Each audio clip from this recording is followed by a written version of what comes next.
construction became as complex as three-dimensional chess. As each layer of stone was placed atop the other, gaps had to be left in the right place for every shaft and every chamber. At any stage of construction, looking down on the pyramid would reveal just how complicated this job was.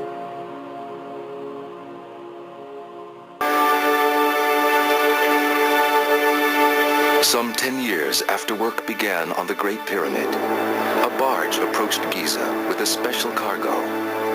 It had come more than 500 miles from the quarries of Aswan. On board was a single granite block. The block was one of 9 that were being brought to Giza.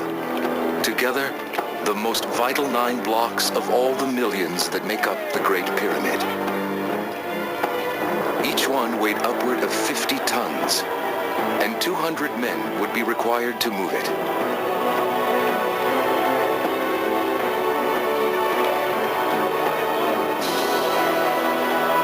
King Khufu's upper burial chamber was ready to be completed, and the 9 granite blocks would form its roof.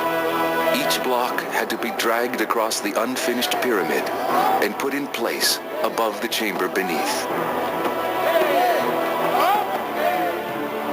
I held up a plumb bob, and I aligned it with both the red reference mark on the incoming block and the central marker post beyond. That way I could keep the block exactly central as it passed over the chamber. Such a vast weight had to be perfectly distributed.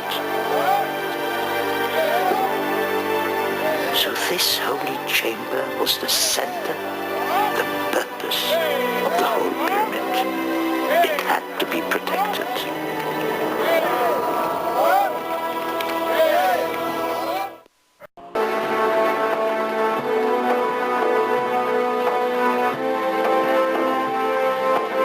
The last third of the pyramid could not be reached by the main ramp.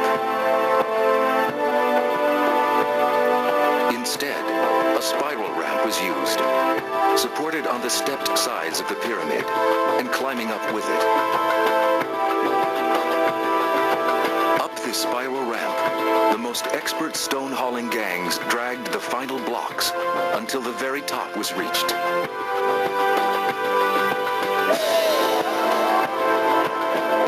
It fell to my gang to lay the capstone. It had been prepared by the masons more carefully than all the others.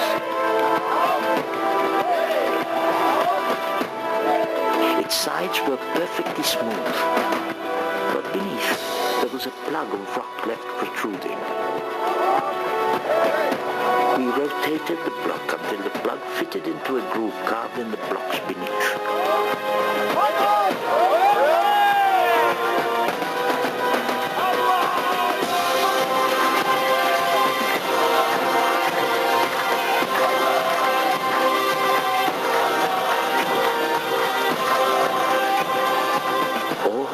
Years of labor seemed concentrated in these final moments.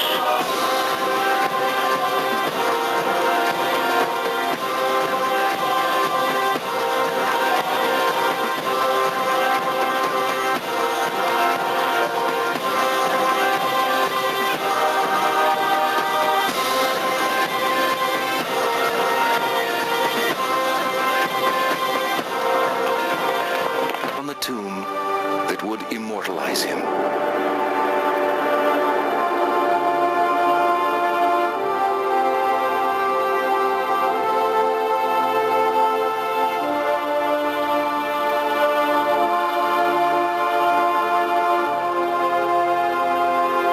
In the pyramid's shadow, there were also 3 smaller pyramids for his queens. To the east of the pyramid, a great stone causeway stretched down to a temple by the edge of the Nile. This was the place to which Khufu's body would be brought when the day of his death came at last.